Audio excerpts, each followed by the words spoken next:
நடுவு நிலைமை. எப்பயுமே நடுநிலையோடு இருக்கணும். ஒரு சாராராக பேசக்கூடாது. எனக்கு பிடிச்சவன், எனக்கு வேண்டாதவன் அப்படின்னு பாரபட்சம்லாம் காட்டக்கூடாது. அதை பற்றி தான் சொல்கிறாங்க. தகுதி என ஒன்று நன்றே பகுதியார் பார்ப்பட்டொழுக பெறின். அது வேண்டாம், இதை படிச்சுக்கலாம். இவரது கூட படிங்க. பகைவர் நண்பர் அயலார் என்னும் பிரிவினர் தோறும் நீதி தவறாது பின்பற்றப்படுமானால் நடுவுநிலைமை என்று சொல்லப்படும் ஒரு அறம் மட்டுமே வாழ்க்கைக்கு போதும். எனக்கு பிடிச்சவன் பிடிக்காதவன் சரிங்களா, நண்பர் வேற ஒருத்தன், பகைவர் அப்படிலாம் பாரபட்சம் காட்டக்கூடாது. உன்கிட்ட ஒரு விஷயம் கேட்டு வரான்னா, உன் ஃப்ரெண்டு இருக்கான், இன்னொருத்தன் எதிரி இருக்காரான்னு வச்சுக்கோங்க, உன் ஃப்ரெண்டுக்கு சாதகமாக பேசக்கூடாது. உண்மை என்னவோ அதை தான் பேசணும். உன் ஃப்ரெண்டு தப்பு பண்ணியிருந்தாலும் என்ன பண்ண, நண்பர் தப்பு பண்ணியிருந்தாலும் தப்பு தான் சொல்லணும். அது ஒரு அறமே போதுமா எதுக்கா வாழ்க்கைக்கு. தகுதி என ஒன்று நன்றே பகுதியார் பார்ப்பட்டொழுக பெறின். பகுதியார்னா எல்லாத்தையும் ஈக்குவலாக பார்க்கணும். அதுதான் வாழ்க்கைக்கு தகுதி அப்படிங்கிறாரு. பார்ப்பட்டொழுக பெறின் புரிஞ்சிக்க தான் முடியும், வேறு அதுக்கெல்லாம் அர்த்தம்லாம் தேட முடியாது.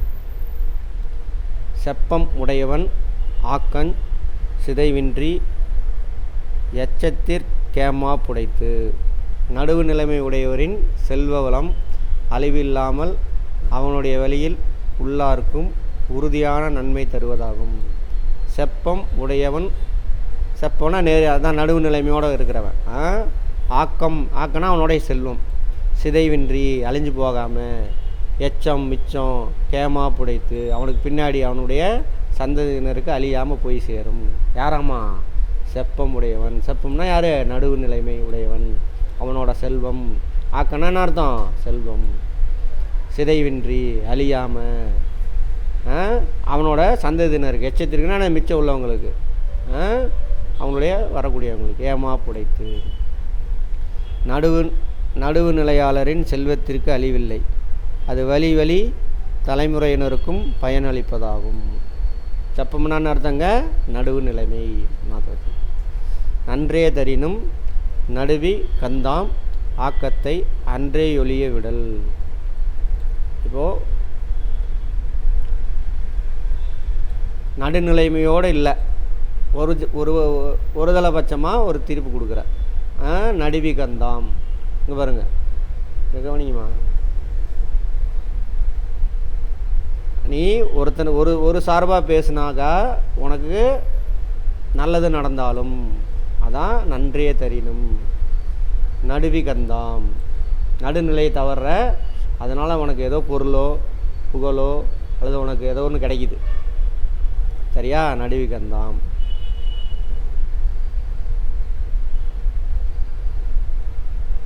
சாரி, மாற்றிக்கங்க. அதாவது நடுநிலையோடு நீ இல்லாததுனால நன்மை தான் நடக்க போகுது. இப்போ எக்ஸாம்பிள் எப்படி சொல்லலாம்?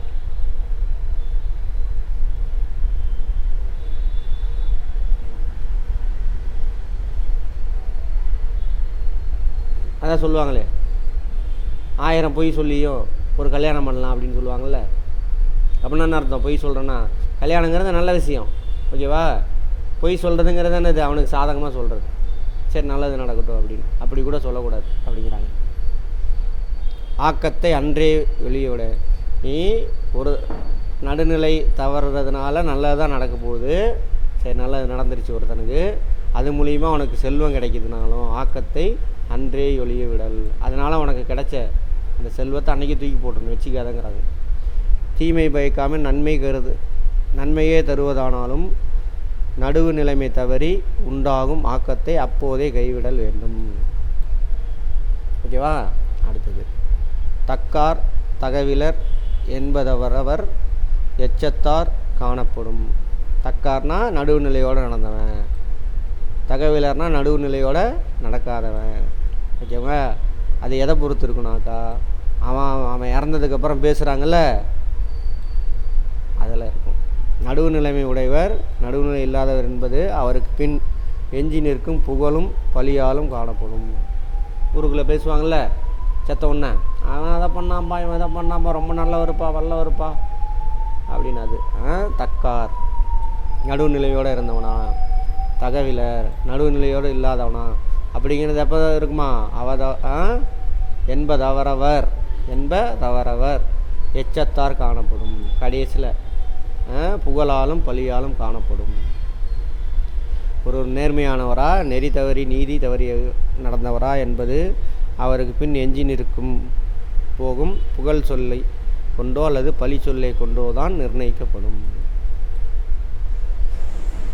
தக்கார் தகவிலார் என்பதவரவர் எச்சத்தார் காணப்படும். புரியுதா?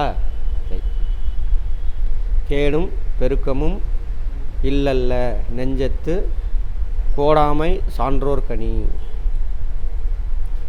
ஒருவருக்கு வாழ்வும் தாழ்வும் உலக இயற்கை. கேடும்னாக்கா பிரச்சனை, தாழ்வு அப்படி வச்சுக்கோங்க. பெருக்கம்னாக்கா நிறையா பொருள் கிடைக்கிது அல்லது வாழ்கிறது, அந்த மாதிரி அர்த்தம். கேடும் ஆக்கமும் வாழ்வில் இல்லாதவை இல்லை. இப்போ வாழ்க்கையில் என்ன இருக்கும்? ஏற்றம் இறக்கம் எல்லாமே இருக்கும். கஷ்டம் இருக்கும், நஷ்டம் இருக்கும், எல்லாம் இல்லைல்ல. ஓகேவா? ஆகையால் நெஞ்சத்து கோடாமை சான்றோர் கனி. ஆகையால் நெஞ்சில் நடுவு நிலைமை தவறாமல் இருத்தலே சான்றோருக்கு அழகு. நெஞ்சத்து கோடாமை சான்றோர் கனி. அணி சான்றோருக்கு அணி, அழகு சேர்க்கறது தானே அணி. அதான் கேடும் பெருக்கமும் இல்லைல்ல. கெடுதலும் ஏற்றமும் இறக்கமும் வாழ்க்கையில் இருக்க தான் செய்யும். அதுதான் வாழ்க்கை. அதனால் என்ன பண்ணணும்? சான்றோருக்கு எது அணி? நெஞ்சத்தில் நடுவு நிலைமையோடு இருக்கணும், ஒரு சார்பில் இருக்கக்கூடாது. கெடுவல்யான் என்பதறிகதன் நெஞ்சம் நடுவரி அல்ல செய்யின். கெடுவல்யான் என்பதறிகதன் நெஞ்சம் நடுவரி அல்ல செய்யின். தன் நெஞ்சம் நடுவுநிலை நீங்கி தவறு செய்ய நினைக்குமாயின் நான் கெடப்போகிறேன் என்று ஒருவன் அறிய வேண்டும். கெடுவல்யான் என்ப தரிகதன். கெடுவல்யானா கெட்டு போக போகிறோம் அப்படிங்கிறத ஒருத்தன் புரிஞ்சுக்கணும். எப்போவாமா? அவனோட மனசில் தோணுதில் என்ன?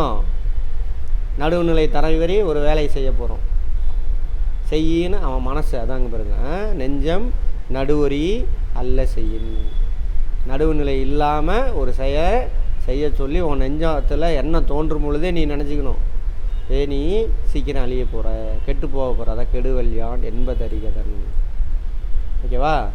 ரைட். நடுவுநிலை இது மாதிரி எல்லோரும் ஃபாலோ பண்ணணும். ஃபாலோ பண்ணால் தான் அந்த சமூகம் நல்லாயிருக்கும். எல்லா திருடனாக இருக்கிறப்போ நம்ம மட்டும் அப்படி இருந்தோம்னா அப்புறம் அப்படியே உட்காந்துருக்க வேண்டியது தான். நடுவு நிலைமை தவறி செயல்படலாம் என்று நினைப்பு ஒருவனுக்கு வந்து விடுமானால் அவன் கெட்டொழிய போகிறான் என்று அவனுக்கே தெரிய வேண்டும். ஏன் தெரியுமா அதெல்லாம் சொல்கிறாங்க? இந்த அறம்லாம் இயல்பு, எல்லாம் போட்டி நிறைஞ்சது மனசு ஃபுல்லாகவே. நான் மட்டும்தான் வாழணும், நான் தான் பெரிய ஆள்னு அது இயற்கையாகவே இருக்கும். எல்லா உயிரினுக்கும் இருக்கும், தாவரத்துக்கு விலங்குக்கு எல்லாத்துக்குமே இருக்கும். நம்ம யார்? விலங்கு. நமக்கும் இருக்கும். ஆனால் நம்ம சமூகமாக சந்தோஷமாக எல்லோரும் வாழணும்னா என்ன வேணும்? எல்லோரும் ஒரு குறிப்பிட்ட அறத்தை பின்பற்றணும். அதுக்கு தான் இந்த திருக்குறள். இதெல்லாம் எல்லாருமே பின்பற்றினா அந்த சமூகம் நல்லாயிருக்கும். போலீஸ் ஸ்டேஷன் தேவையில்லை, எல்லாருக்கும் எல்லாம் கிடச்சி சந்தோஷமாக இருப்பான். சரி. கெடுவா வையதுலகம் நடுவாக, கெடுவாக வையதுலகம் நடுவாக நன்றிக்கண் தங்கியான் தாழ்வு. நடுவு நிலைமை நின்று அறநெறியில் நிலைத்து வாழ்கின்றவன் அடைந்த வறுமை. நிலையை கேடு என கொள்ளாது உலகு. என்ன சொல்கிறாங்க புரியா? ஒருத்தன் நடுநிலையோடு நடந்திருக்கான், அதனால் அவனோட செல்வம்லாம் போயிடுச்சு, வறுமையில் போயிட்டான். அதை வந்து ஏன்னா வறுமையில் இருக்கிறோன்னு இந்த உலகம் எப்படி பார்க்கும்? கேவலமாக பார்க்கும். அழிஞ்சு போனவனை எப்பயுமே செல்வத்தனை தான் பெரிய ஆளாக பார்க்கும். ஆனால் நடுவு நிலையை தவறாமல் ஒருத்தன் வாழ்ந்ததுனால அவன் வறுமைக்கு போயிட்டான். அவனை வந்து இந்த உலகம் எப்படி பார்க்காதம்மா, தப்பாக பார்க்காது, நேர்மையாக நடந்துக்கிட்டான்டா, அப்பா ரொம்ப நல்ல மனுஷன், அந்த மாதிரி சொல்லுவாங்கன்னு சொல்லுது. கெடுவாக வையாதுலகம் நடுவாக நற்றிக்கண் தங்கியான் தாழ்வு. ஓகேவா? கெடுவாக வையாதுலகம். வையாதுன்னா திட்டுறது, உலகம் என்ன பண்ணாம அவனை கெட்டு போயிட்டான்னு சொல்லிட்டு அவனை திட்டாது, தப்பாக எடுத்துக்காது. அதான் கெடுவாக வையாது உலகம். வையுதன்னு சொல்லுவாங்க பாருங்கள், அந்த சவுத்துலாம் வையிறான் பாரு அப்படிம்பாங்க. வையிறானா திட்டுறன்னு அர்த்தம். அடுத்தவனை இழிவாக பேசுகிறது, திட்டுறது, அந்த மாதிரி வையாது உலகம். எப்போ நடுவாக நன்றிக்கண் தங்கியான் தாழ்வு, நடுநிலையோடு இருந்து தாழ்வு வறுமை அடைஞ்சாலையா அவனை பார்த்து இந்த உலகம் இழிவாக பேசாது அப்படின்றாங்க. நடுவு நிலைமை தவறாமல் அறவழியில் வாழ்கின்ற ஒருவனுக்கு அதன் காரணமாக செல்வம் குமியாமல் வறுமை நிலை ஏற்படுமேயானால் அவரை உலகம் போற்றுமே தவிர தாழ்வாக கருதாது. ஓகேவா? அடுத்தது இன்னொரு தடவை படிக்கலாமா? கெடுவாக வையாது உலகம், திட்டாது இந்த உலகம். சரியா?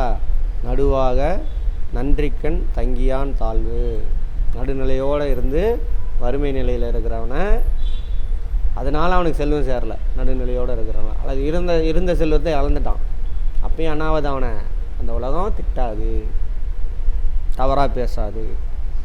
சமன் செய்து சீர்தூக்கும் கோல் போல் அமைந்தொருப்பார் கோடாமை சான்றோர் கனி. அதாவது தராசில் அந்த முள் எப்படி இருக்கும்? சமமாக இருந்து நமக்கு காட்டும். அது மாதிரி சான்றோர் எப்படி இருப்பாங்களாமா? நடுநிலையோடு நடந்துக்குவாங்க. முன்னே தான் சமமாக இருந்து பின்பு பொருளை சீர்தூக்கும் கோல் போல் அமைந்து. முன்னே சமமாக பொருள் வைக்கிறதுக்கு முன்னாடி எப்படி இருக்கும்? எந்த பக்கமும் சாயாது. அப்புறம் பொருள் வச்ச உடனே தான் என்ன பண்ணும்? சீர்தூக்கும். எந்த பொருள் அதிகம், எந்த பொருள் கம்மின்னு.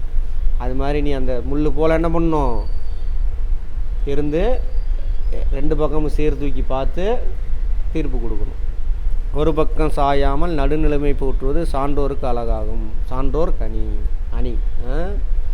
சமன் செய்து சீர்தூக்கும் கோல் போல், சமன் செய்து சீர்தூக்கும் கோல். ஃபஸ்ட்டு நேரம் அன்றைக்கும் பொருள் வச்சவொன்னே சீர்தூக்கி எது அதிகம் எது கம்மின்னு சொல்லும்.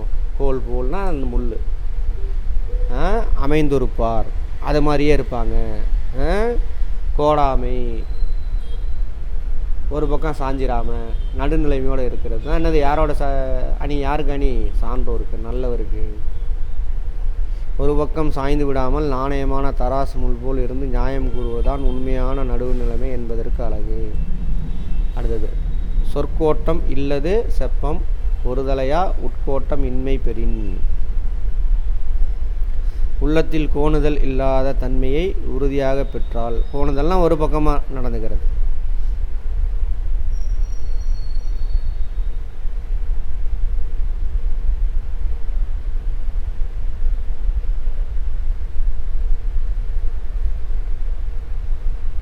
சொல்லிலும் கோணுதல் இல்லாதிருத்தல் நடுநிலைமாகும். ஆனால் ஃபஸ்ட்டு என்ன பண்ணும்? மனசில் நினைக்கணும் நடுநிலையோடு இருக்கணும் அப்படின்னு. ஒரு பக்கம் சாயக்கூடாது, ஒரு தலை பட்சமாக நடந்துக்கூடாதுன்னு மனசில் உறுதியாக இருந்தால் என்ன ஆகும்? அதேமாரி சொல்லுலையும் நடப்போம். அதுதான் நடுவு நிலைமை அப்படிங்கிறாங்க. இப்போ உள்ளத்துலேயும் சொல்லுலையும் எப்படி இருக்கணும்? ஒரு தலை பட்சமாக நடந்துக்காமல் நடுநிலைமையோடு நடந்துக்கணும். சரியா? சொற்கோட்டம் இல்லது செப்பம் ஒருதலையா உட்கோட்டம் இன்மை பெறின். சரியா? சொற்கோட்டம் சொல்லு நடுநிலையோடு இருக்கணும். இல்லது செப்பம் ஒருதலையா உட்கோட்டம்னா உள்ளுக்குள்ளேயும் மனசுலேயும் அப்படி தான் இருக்கணும். ஓகேவா? அடுத்தது நேர்மையும் நெஞ்சுறுதியும் ஒருவருக்கு இருந்தால் அவரது சொல்லில் நீதியும் நியாயமும் இருக்கும். ஓகேவா? அதற்கு பெயர் தான் நடுவு நிலைமை. ஆமாம், நெஞ்சுறுதி இருக்கணும். நேர்மை, நெஞ்சுறுதி, மன தைரியம் இருந்தால் தான் உண்மையை பேச முடியும். இல்லை பேச மாட்டோம். அடுத்தது வாணிகம் செய்வாருக்கு வாணிகம் பேணி பிறவும் தம்போல செய்யின். பிறர் பொருளையும் தம் பொருள் போல் போற்றி செய்தால் அதுவே வாணிகம் செய்வோருக்கு உரிய நல்ல வாணிக முறையாகும். புரியுதா?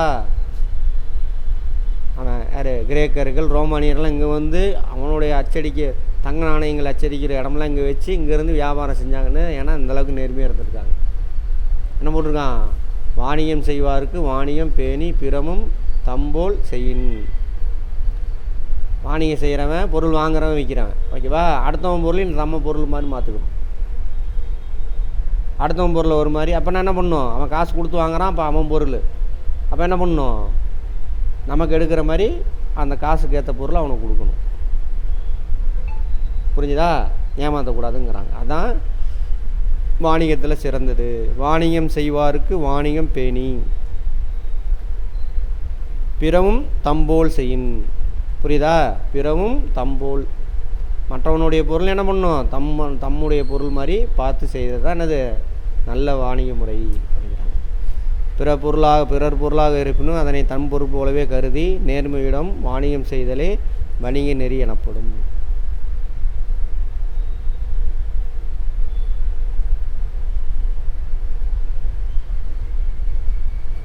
இங்கே எப்படி இருக்குது?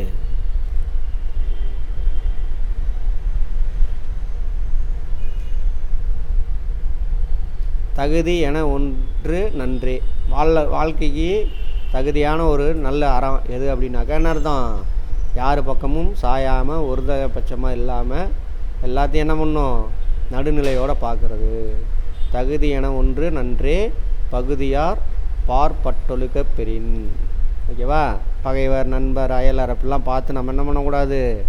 ஒருதலைபட்சமாக செய்யக்கூடாது. அதான் என்னது நடுவு நிலைமைன்றாங்க. செப்பம் உடையவன் ஆக்கன் சிதைவின்றி எச்சத்திற் கோமா புடைத்து. யாராவது ட்ரை பண்ணுங்க பார்ப்போம். அதை செப்பம் உடையவன் ஆக்கன் சிதைவின்றி படிக்காமல் ட்ரை பண்ணணும். என்ன அர்த்தம்னு கேள்வி கேட்கணும். புரிஞ்சுக்க ட்ரை பண்ணிவிட்டு அப்புறம் போய் படிக்கணும். ஓ இதுதான் அர்த்தமா?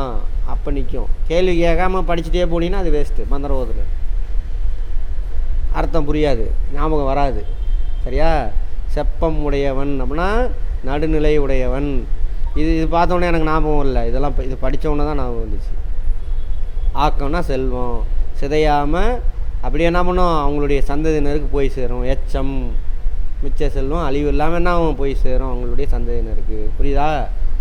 அப்படி ட்ரை பண்ணணும். நன்றே தரினும் நடுவி கந்தாம். சரியா? நல்லதே நடந்தாலும் நடுநிலை தவறினதுனால நல்லதே நடந்தாலும் அதனால் உனக்கு கிடைச்ச ஆக்கம் செல்வம் அதை தூக்கி உடனே எரிஞ்சிரு, வச்சுக்காத. அப்படின்னா என்ன அர்த்தம்? நல்லதே நடந்தாலும் நடுநிலை தவறாத. சரியா? கெட்டது நடந்தாலும் சரி அப்படின்றாங்க. அடுத்தது தக்கார் தகவிலார் என்பதவர் எச்சத்தார் காணப்படும். புரியுதா? நடுநிலை உடையவன் தக்கார், தகவிலார் நடுநிலை தவறியவன். எப்போ தெரியும்? அவன் இறந்ததுக்கப்புறம் அவனை பற்றி புகழ் பழி போடுறாங்கள்ல, அப்போ தான் தெரியும். அதை வச்சு தான் அவன் நடுநிலை உடையவனா நடுநிலை தவறியவனான்னு தெரியும். கேடும் பெருக்கமும் இல்லல்ல. கேடுன்னா என்னது? கெடுதல், தீங்கு, இரக்கம் வாழ்க்கையில் அப்படி எடுத்துக்கலாம். பெருக்கம் வாழ்க்கையில் நல்லா வாழ்கிறது, ஏற்ற இறக்கம் நிறைஞ்சது என்னது வாழ்க்கை. அது இல்லாமல் வாழ்க்கை இல்லை. நெஞ்சத்து கோடாமை சான்றோருக்கு அணி. எனவே நல்ல சான்றோருக்கு அணி எது? அழகு எது? நடுநிலையோடு நடந்துக்கிறது. ஐயோ நம்ம கீழே போயிடுவோமோ, தாழ்ந்து போயிடுவோமோ, மேலே போயிடுவோமோ, அதெல்லாம் பார்க்க வேண்டாம். அடுத்தது கெடுவல்யான் என்பதறிகதன் நெஞ்சம் நடுவரி அல்ல செய்யின். நெஞ்சத்தில் நடுநிலை தவறதுக்கு என்ன தோன்றணுன்னே என்ன பண்ணும்? நீ தெரிஞ்சுக்கணும். அவ்வளோதான், நம்ம அழிய போகிறோம். கெடுவல்யான் என்பதறிகதன். ஓகேவா? அடுத்தது கொடுவாக வையாது உலகம். கெட்டு போயிட்டான்னு இந்த உலகம் வையாது, திட்டாது. நடுநிலை நடந்ததுனால நடுவாக நன்றிக்கண் தாங்கியான் தாழ்வு. நடுநிலையோடு நடந்ததுனால அவன்கிட்ட செல்வம் சேரலை. அப்படிப்பட்டவனை பார்த்து இந்த உலகம் என்ன ஆகாது? திட்டாது, வையாது, இழி சொல் பேசாது. ஓகேவா? அடுத்தது சமன் செய்து சீர்தூக்கும் கோல் போல். எது? தராசில் உள்ள முள் நேராக இருந்து அப்புறம் வச்ச பொருளை வச்சு சீர்தூக்கி எது அதிகம் அப்படி கம்மின்னு சொல்லிட்டு நேர்மையாக நடந்துக்கிற மாதிரி அமைந்த தொறுப்பார் கோடாமை சான்றோர் கணி. சான்றோர் எப்படி இருப்பாங்க? அது மாதிரி நடுவுநிலையோடு நடந்துக்குவாங்க. அடுத்தது சொற்கோட்டம் இல்லது செப்பம் ஒரு தலையா உட்கோட்டம் இன்மை பெறின். உட்கோட்டம்னா என்ன அர்த்தம்? மனசுக்குள்ளே உறுதியோட, நெஞ்சு உறுதியோடு இருக்கிற ஒருத்தவனுடைய சொல்லும் செயலும் எப்படி இருக்கும்? நடுவுநிலையோடு தான் இருக்கும் அப்படிங்கிறாங்க. நேர்மையும் நெஞ்சுறுதியும் ஒருவருக்கு இருந்தால் அவரது சொல்லில் நீதியும் நியாயமும் இருக்கும். நீ என்ன அர்த்தம்? நடுவுநிலை. அதற்கு பெயர் தான் நடுவுநிலைமை. வாணிகம் செய்வோருக்கு வாணிகம் பேணி பிறவும் தம்போல் செய்யும். சிறந்த வாணிகர் யார்? நல்ல வணிகன் யார்? அடுத்தவன் பொருளையும் தம்பொருள் மாதிரி பார்த்து நேர்மையாக நடந்துக்கணும். சரியா? அதான் சிறந்த வணிகம். இதெல்லாம் இருந்து நம்ம முன்னோர்கள் வாழ்ந்துருக்காங்க. இப்போ எப்படி இருக்குது?